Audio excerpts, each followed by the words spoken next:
Friends कैसे हो। Hello friend, कैसे हो? अच्छे होंगे, बढ़िया मस्त होंगे। मैं भी ठीक हूँ।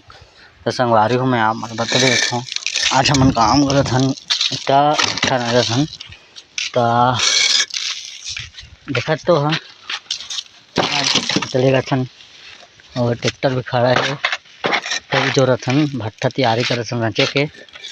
और सुबह के लगे हैं, अभी तक नहीं सके हैं काम करे कार ईंटा बहुत सारा ईंटा है।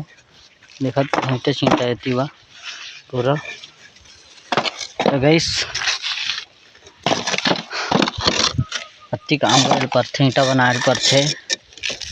बहुत मेहनत ईंटा है, ओला बना, ओला खड़ी कर, ओला गांठ, फिर भट्ठा रख।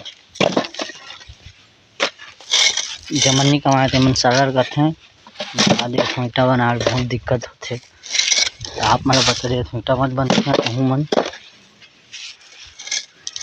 तो संगवारी वीडियो अच्छा लगे तो लाइक करिए, कमेंट करिए, फॉलो करिए और साथ